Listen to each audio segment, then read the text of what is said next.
तो पूर्व में आपको आवर्त तालिका के बारे में बताया गया था। आवर्त सारणी को किस प्रकार से याद रखा जाता है। आज देखेंगे हम लोग कि रसायन में कुछ सूत्रों को और उनके नाम को कैसे याद रखते हैं। तो इस प्रकार से ये आवर्त सारणी बताया गया था। इसमें थोड़ा सा ध्यान रखिएगा, बाएं तरफ जितने भी रहते हैं या इधर वाले लेफ्ट वाले ये धातु के अंतर्गत आते हैं, और ये राइट वाले जो रहते हैं ये सब अधातु हो जाते हैं। और यहाँ से आपको ये पिंक कलर का जो दिखाई दे रहा है ये हो जाते हैं आपके उपधातु यानी सेमी मेटल हो जाते हैं। तो इनको ध्यान रखिएगा। तो आज देखते हैं हम लोग रसायन में सूत्रों का निर्माण कैसे किया जाता है। तो कुछ बातों को याद रखिएगा, जैसे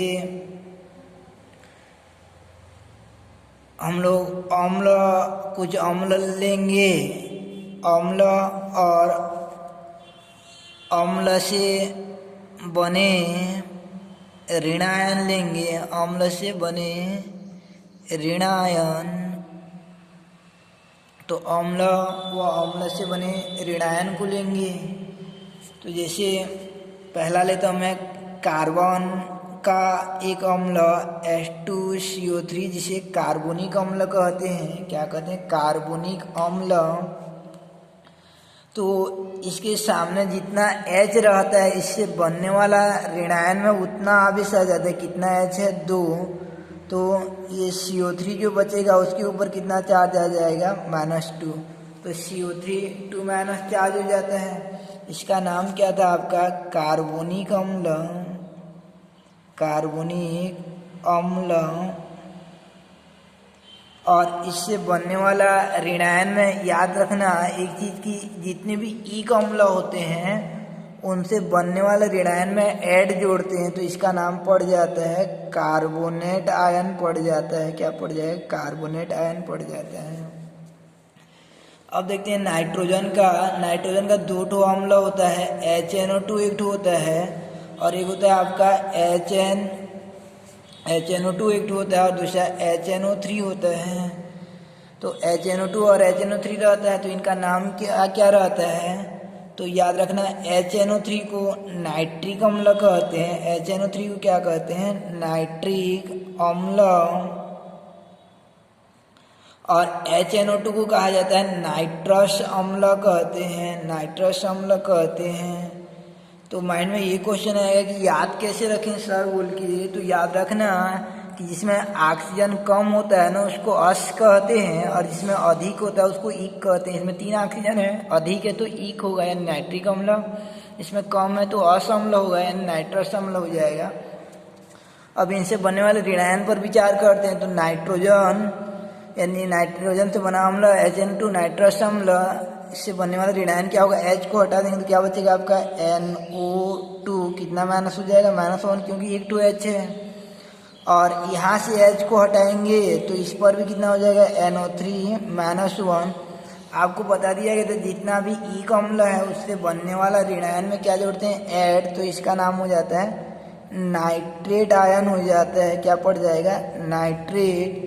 और ये नाइट्रस अम्ल जो है इससे बनने वाला ऋणायन अस अम्ल से बनने वाला ऋणायन में याद रखना सिफिक्स के रूप में आइड जोड़ते हैं तो इसका नाम पड़ जाता है नाइट्राइड आयन पड़ जाता है। यानी क्या पड़ जाएगा? नाइट्राइड। अस से बनने वाला को आइड कहते हैं और एक से बनने वाला ऋणायन को कहते हैं हम लोग ऐड कहते हैं। तो इस प्रकार ये नाइट्रोजन का 2 अम्ल हो गया, नाइट्रस अम्ल और नाइट्रिक अम्ल। अब देखते हैं हम फास्फोरस का। तो फास्फोरस का पहला अम्ल होता है H3PO3 और दूसरा होगा आपका H3PO4। तो H3PO3 को कहते हैं हम लोग, इसमें O कम है, इसमें O अधिक है तो कम वाला को कहते हैं हम लोग अस, यानी इसका नाम पड़ जाता है फास्फोरस अम्ल हो जाता है। क्या हो जाएगा? फास्फोरस अम्ल। और इसका नाम क्या हो जाएगा? फास्फोरिक अम्ल हो जाता है यानी फास्फोरिक एसिड हो जाता है। अधिक वाला को ईक कहते हैं और कम वाला को अस कहते हैं। अब इनसे बनने वाला ऋणायन क्या हो जाएगा? कितना H है? 3। तो PO3 जो बचेगा उस पर कितना माइनस आ जाएगा? 3-। PO3 3- आ जाएगा। अब यहाँ से कितना हो जाएगा आपका PO4 3- आ जाएगा, यानी PO4 3- आ जाएगा। अब इनका नामकरण करते हैं तो इसका नाम क्या होगा, फास्फोरस। अस से बना है, अस वाला में क्या जोड़ते थे हम लोग, आइट, तो इसका नाम हो जाता है फास्फाइड आयन हो जाता है, यानी फास्फाइड आयन हो जाएगा। और इस ये जो ईक अम्ल से बना है तो इसमें क्या जोड़ेंगे, ऐड, तो फास्फेट आयन हो जाता है। एक से जो बनता है उसमें ऐड जोड़ते हैं और अस से जो बनता है उसमें आइड जोड़ते हैं। किसे अस कहते हैं, ओ कम दिखता रहेगा तो अस, और ओ अधिक दिखता रहेगा तो ईक कहेंगे। उसके बाद सल्फर का होता है H2SO3 और H2SO4, तो इसको कहा जाता है, ऊपर वाला को हम लोग कहेंगे सल्फ्यूरस अम्ल, यानी ऊपर वाला को कहते हैं हम लोग सल्फ्यूरस अम्ल। और ये वाला हो जाएगा आपका सल्फ्यूरिक अम्ल हो जाएगा, यानी अधिक वाला को ईक अम्ल कहेंगे।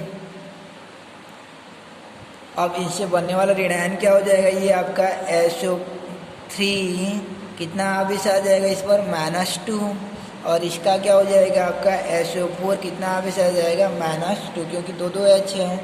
अब इनका नामकरण करेंगे तो अस वाला से क्या बोलते हैं हम लोग, आइट, तो इसका नाम हो जाएगा सल्फाइड आयन हो जाएगा। और इसका नाम क्या हो जाएगा, एक से बना है इसलिए सल्फेट हो जाता है। एक से बनने वाला को ऐड कहते हैं और अस से बनने वाला को आइट कहा जाता है। तो इस प्रकार से था ये आपका नामकरण की औशिक व एट आइट पद्धति। इसके बाद जो है क्लोरीन का देखते हैं, तो क्लोरीन का 2 अम्ल होता है, यानी अभी 2 अम्ल देखेंगे, HClO2 और HClO3, तो इसका नाम होता है क्लोरस अम्ल होता है। क्या नाम हो जाएगा आपका, क्लोरस अम्ल, और इसका नाम होता है क्लोरिक अम्ल। अब इनसे बनने वाला ऋणायन क्या हो जाएगा आपका, ClO2 कितना माइनस होगा, 1-, और ये कितना हो जाएगा ClO3 1-। इनका नाम क्या हो जाएगा, इसका नाम हो जाएगा आपका क्लोराइट आयन हो जाएगा, और इसका नाम क्या हो जाएगा आपका क्लोरेट आयन हो जाता है। यानी जितना भी ईक अम्ल से बनने वाला ऋणायन हो उसका ऐड जोड़ते हैं, और जितना भी अस अम्ल से बनता है उसमें आइड जोड़ा जाता है। तो याद रखना, कार्बन का केवल एक ही रहता है कार्बोनिक अम्ल, और उससे बनने वाला ऋणायन को क्या कहेंगे, कार्बोनेट। नाइट्रोजन का दोनों अम्ल होता है अस और एक, अस वाला को आइड और ईक वाला को ऐड। और उनका आवेश कितना होता है ऋणायन पर कैसे जानेंगे, सामने में जितना H होता है उतना H हटा देते हैं और उतना माइनस डाल देते हैं। तो इस प्रकार से फास्फोरस का भी बन जाएगा और आपका सल्फर का भी बन जाएगा और क्लोरीन का भी बन जाता है। अब हम लोग सूत्र का निर्माण करना सीखेंगे। तो सूत्र का निर्माण करना कैसे सीखेंगे उसको देखेंगे थोड़ा सा। अब उसके पहले और थोड़ा कुछ सीख लेते हैं। ये था आपका अम्ल से बनने वाला ऋणायन का नामकरण कैसे करें, जिसमें ऑक्सीजन साथ में रहता है तो इनको ऑक्सी अम्ल कहा जाता है। तो इन ऑक्सी अम्ल से बनने वाले ऋणायन का नामकरण करना सीख चुके हम लोग। अब देखते हैं जो बिना अम्ल से ऋणायन बनता है उनका नामकरण कैसे करेंगे। जैसे ये आपका क्लोरीन परमाणु है, तो ये एक इलेक्ट्रॉन को, या जैसे सल्फर है तो ये इसका बाद में पढ़ेंगे हम लोग परमाणु विन्यास। तो 2, 8, 6 होता है, परमाणु क्रमांक 16 होता है। तो ये अपना अष्टक को पूर्ण करने के लिए 2 इलेक्ट्रॉन ग्रहण करता है, और जो जितना इलेक्ट्रॉन को ग्रहण करता है उस पर उतना माइनस चार्ज आ जाता है। एस पर कितना आ जाएगा आपका 2- आ जाएगा। जो जितना इलेक्ट्रॉन को ग्रहण करता है उस पर उतना माइनस आ जाता है। तो एस पर कितना माइनस है 2-। तो इससे बनने वाला ऋणायन में क्या प्रत्यय जोड़ते हैं, असम्ल से आई टॉ जोड़ा जाता है, टमाटर वाला याद रखना।